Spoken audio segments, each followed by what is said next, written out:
كانوا مميزين أيضا في التحولات الهجومية. أما نحن فافتقدنا للأفكار وللحيوية البدنية التي كانت ستسمح لنا بتقديم أداء أفضل بالكرة. في النهاية علينا تقبل النتيجة. مساء الخير مدرب، معكم نصري دي نصري من قناة كانال بلس.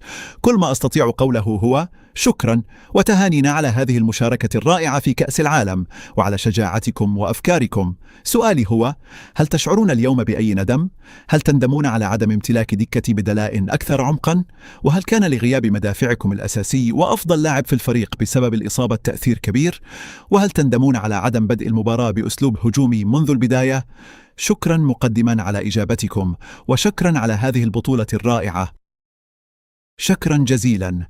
فيما يتعلق بنوايانا، صدقوني كنا نرغب فعلا في تقديم أداء أفضل بالكرة، وكما قلت سابقا أنا لا أجهز فريقي للدفاع المتأخر أو للدفاع المتقدم بشكل ثابت، بل لدينا طريقة للضغط عندما نتمركز في الخلف، وطريقة أخرى عندما نضغط في الأمام، وكل ذلك يعتمد على ظروف المباراة وسيناريو اللقاء وحالة الفريق خلال المواجهة.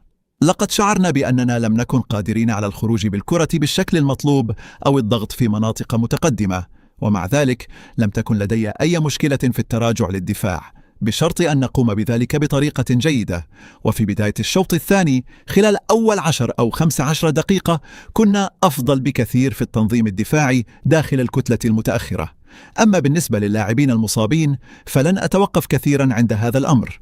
هذه أمور تحدث مع جميع المنتخبات، فليس جميع اللاعبين قادرين على خوض كل المباريات. لدينا منتخب شاب، ونعلم أننا ما زلنا في طور التطور وسنواصل النمو. نملك الكثير من المواهب، والدقائق التي حصل عليها بعض اللاعبين خلال هذه البطولة ستساعدهم على اكتساب الخبرة والتطور مستقبلا. لن نبدأ في البحث عن الأعذار، فعندما نستدعي 26 لاعبا فهذا لأننا نعلم أننا سنحتاج إليهم جميعا، فالمباريات لا تلعب ب11 لاعبا فقط. كما قلت لعبنا أمام منتخب قوي جدا. أما الندم فقد تحدثت عنه مع اللاعبين، لكن من الصعب جدا خصوصا بعد نهاية المباراة مباشرة أن تتحدث عن الندم بعد مشوار كهذا وصلنا فيه إلى ربع النهائي بينما قدم اللاعبون كل ما لديهم. لقد شعرت فعلا بأن الجميع بذل أقصى ما لديه. صحيح أننا كنا نطمح إلى تقديم أداء أفضل بالكرة، وكان ذلك جزءا من خطتنا، لكن يجب أيضا أولا أهنئكم على هذا المشوار الاستثنائي في نسخة كأس العالم. لكن ما الذي افتقده المنتخب اليوم؟ لقد شاهدنا فريقا لم يمتلك الشراسة الكافية لحسم المباراة وتحقيق الفوز. ما الذي كان ينقصكم لمواجهة المنتخب الفرنسي، وربما لتجاوز تلك العقدة التي تربطكم بهذه المواجهات؟ مساء الخير.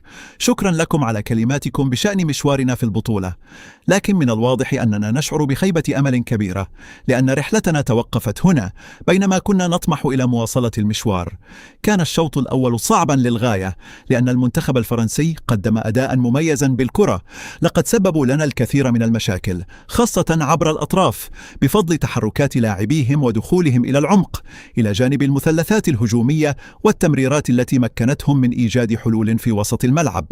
أما عندما كنا نستحوذ على الكرة فلم نكن فعالين بما يكفي في التحولات الهجومية، وكنا بحاجة إلى مزيد من التحركات والجري لفتح المساحات وإجبار المنافس على التراجع. لذلك لعب المنتخب الفرنسي في منطقة راحة، وشعرت أيضا بأن لاعبينا كانوا يبحثون عن أنفاسهم خلال الشوط الأول. كنت أفكر في إجراء بعض التغييرات بين الشوطين، لكن بعد الحديث مع اللاعبين شعرت أنهم أصبحوا في حالة أفضل وأنهم قادرون على بذل المزيد من الجهد. وفي الشوط الثاني أعتقد أننا قدمنا بداية أفضل، حيث لعبنا بعمق أكبر وتحركنا بصورة أفضل وأصبحنا نسيطر على الكرة بشكل أكبر. لكن يجب أيضا الاعتراف بأننا واجهنا منتخبا قويا جدا يضم لاعبين يمتلكون جودة عالية. أما الهدف فمن الصحيح أنهم كانوا قادرين على التسجيل قبل ذلك بعدما صنعوا عدة فرص، لكن الهدف جاء في لحظة اعتقد فيها بعض لاعبين بوجود لمسة يد فتوقفوا عن اللعب، وهو أمر مؤسف. بعد ذلك جاءت اللقطة الفردية الرائعة من كيليان مبابي. كنا نرغب في الصمود لفترة